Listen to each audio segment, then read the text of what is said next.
Okay.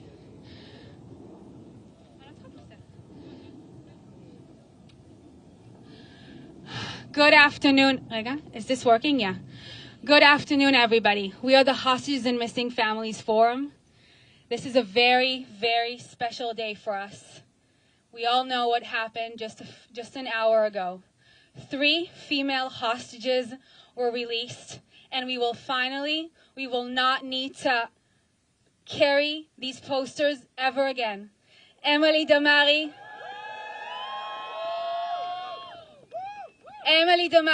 has been brought home, finally. Doron Steinbacher from Kfar Aza has been finally brought home. And the beautiful Romy Gonen, who was kidnapped from the Nova Festival, is finally home. But we are here on the eve of inauguration, as President Trump takes office, to make sure that they are all home. We have 94 hostages left in Gaza, and we are here to make sure that this deal is not only the first stage follows through, but every single hostage is brought home, and every family has this joyous moment of reunion. Bring them home already. Bring them home.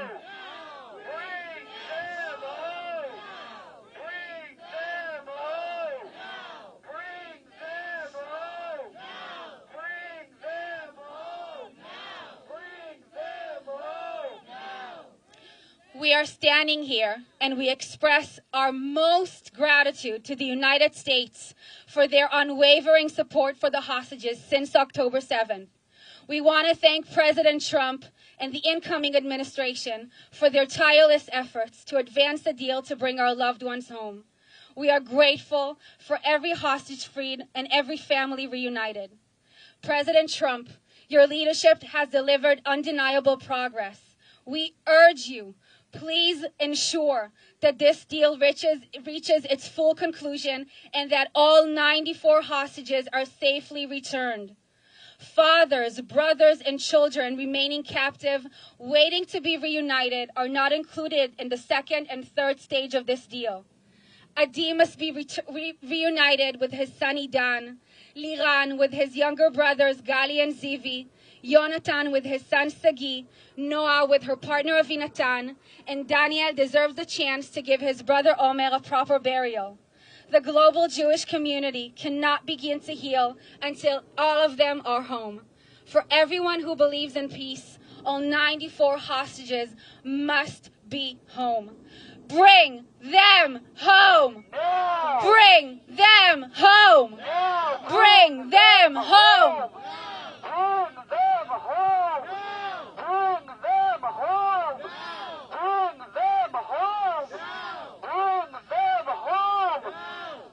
We will now hear from each family member. We will start with Noah Argamani, Hamas captivity survivor.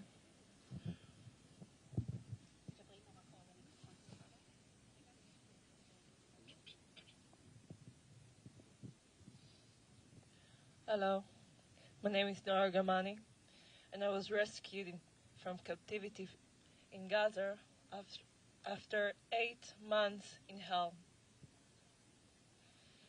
As I'm standing here with you today, it's a miracle made possible by heroes, by the Israeli army who rescued me from the Hamas terrorists.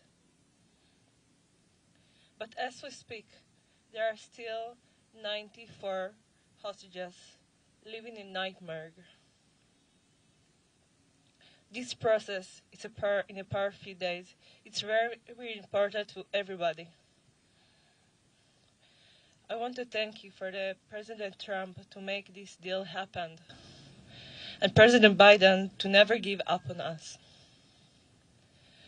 But as I'm speaking to you today, I want to make sure that the world will know the deal must go on, in full, in completely, in all the stages.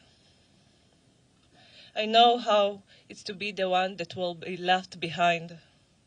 watching other hostages bring release to their families.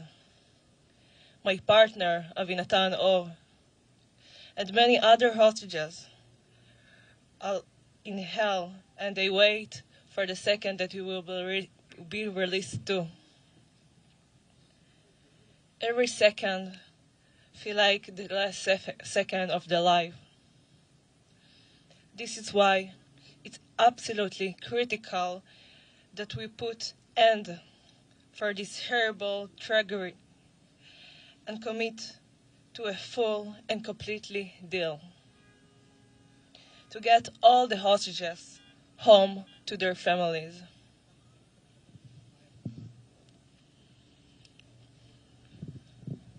Until Avinatan will return, my heart is in captivity, and I will never feel truly free until all of them will come back home again. Thank you very much.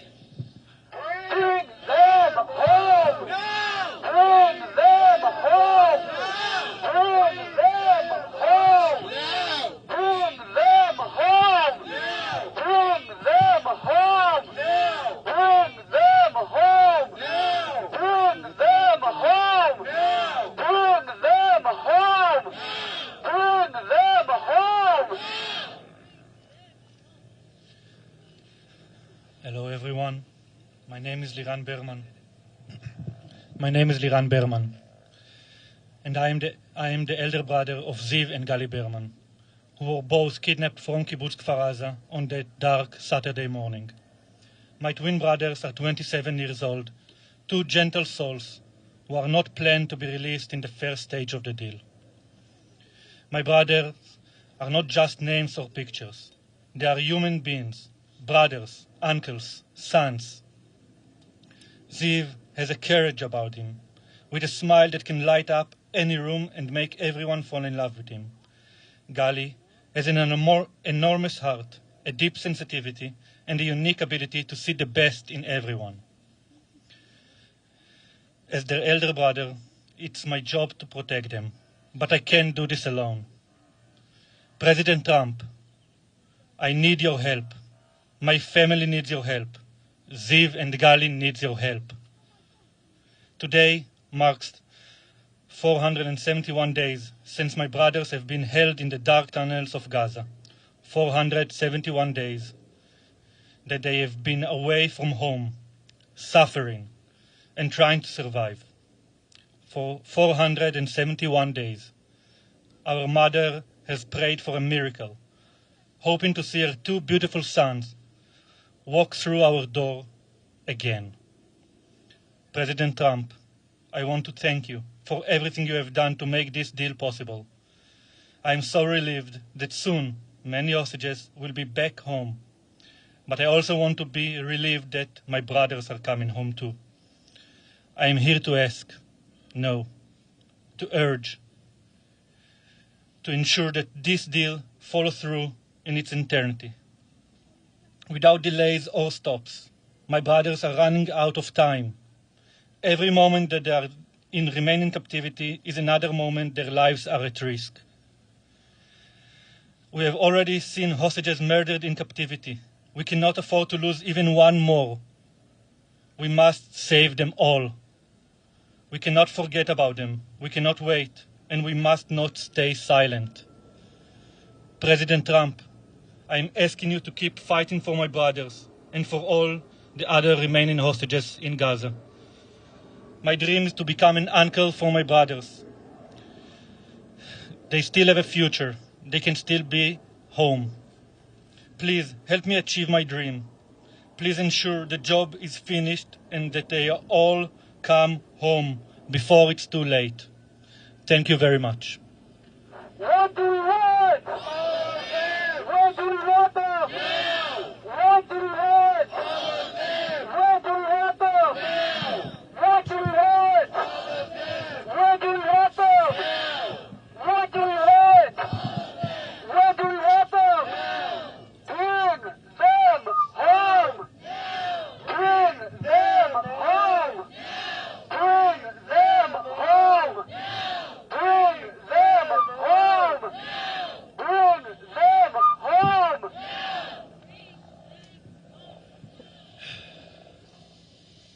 My name is Daniel Nutra, and I'm the brother of Omer Nutra. Today is not Hamas's day. Today is our day, the one we have waited for over a year.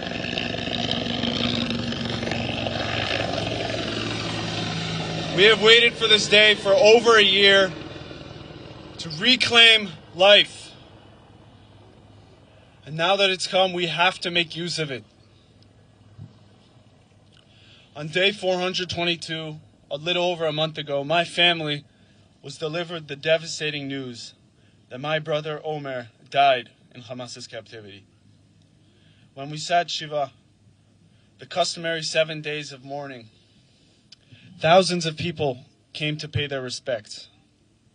To many, Omer was a symbol of the devastation caused by the events of October 7th. Many who knew Omer personally shared with us the myriad profound ways Omer had influenced them, inspiring them with his kindness, sense of humor, and tactful leadership. We grew up on Long Island, New York, our childhood surrounded by a warm Jewish community. Omer was the center of every community he touched. He was the captain of our high school sports teams. He was the regional president of his youth group. And he had a unique way of making anyone who talked to him feel like they were the most important person in the world. After spending a year in Israel before college and deepening bonds with our broadened family and with his new friends, Omer felt he had a duty to protect his people, and he joined the IDF. On October 7th, Omer was a platoon commander in his tank and a first responder to the border invasion, and he rushed to the front to save lives. After an excruciating 422 days of endless worry for his safety, fighting and advocating for his release together with all the other hostages, we were informed that Omer was killed on October 7th, and his body still held. Within our devastation, we had lost our hope to reunite with him alive. But Hamas is still holding on to him. Since the last deal in late November 2023 that brought home over 100 women and children, we have been relentlessly advocating for this deal that would bring the rest of the hostages home. After the months of tireless work of the negotiators and after President Trump's election, finally, we appear to be reaching this point. A deal was signed, but it is fragile, and only a first phase has been agreed to. We trust that the President and his team will make sure that the releases continue until the last hostage. The first phase, we hope, will bring home the remaining women, children, and elderly. And we have to make sure that the remaining hostages, our brothers, fathers, and sons, will come home as well. And we must make sure that the deceased are returned respectfully to their families, to an honorable final resting place. My brother Omer chose to put his own life at risk to save thousands of others. We owe it to him to rescue the people he gave his life to save and to bring him and the rest home. Bring them home! Now! Bring them home! Now! Bring them home! Now! Bring them home! Now! Bring them home! Now! Bring them home! Now! Good afternoon, everyone. My name is Jonathan Dekelchen, and I'm the proud father of this wonderful young man you see before you, Sagi, 36-year-old, father of 3 little girls, who was taken on October 7th, along with 79 other people from our kibbutz.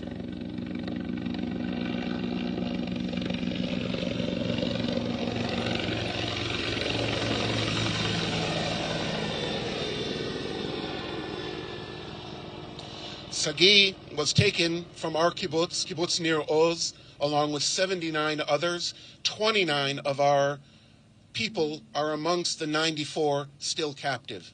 I'd like to thank the press for keeping attention all of these many days on the fate of our hostages, and even more so, the magnificent people in back of us who have been with us since the very beginning of this ordeal and have given us strength every day to keep carrying on. while we all fight for our loved ones. We're sitting here today in the shadow. It's a cold day, no shadows, but at the foot of the Washington Monument.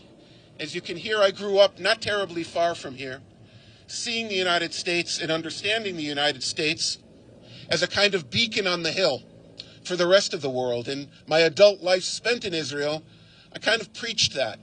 And I can find no better example of the United States as a beacon on the hill more than what has transpired over the last few weeks as the outgoing Biden administration, who have been absolutely committed to getting all of our loved ones home,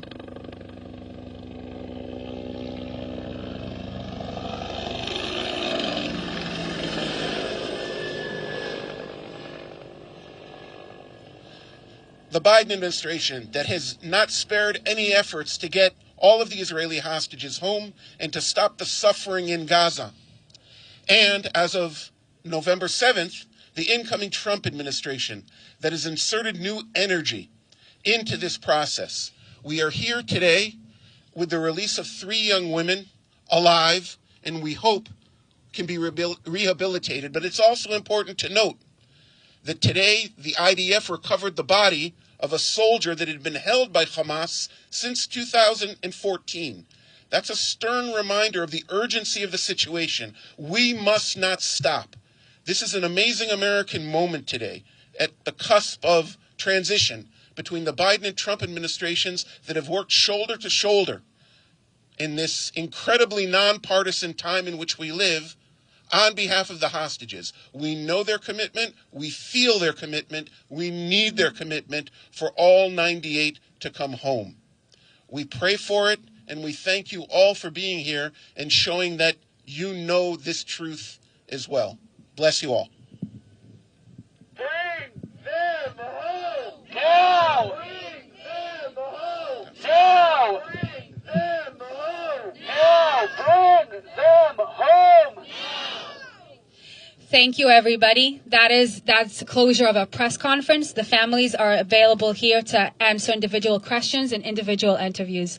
Thank you, everybody. May receive only good news from now, and may they finally, finally, finally be home. Thank you.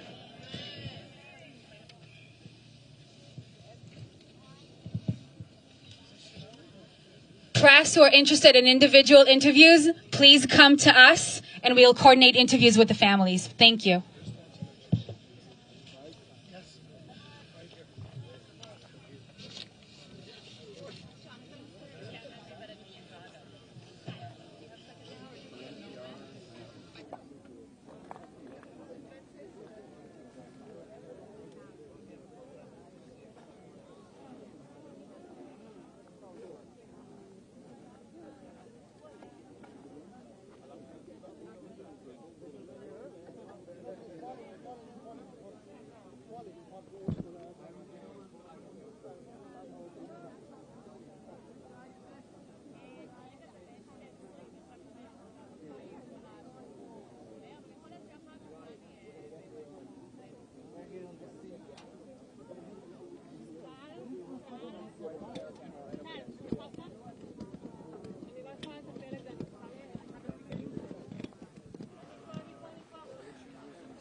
They say to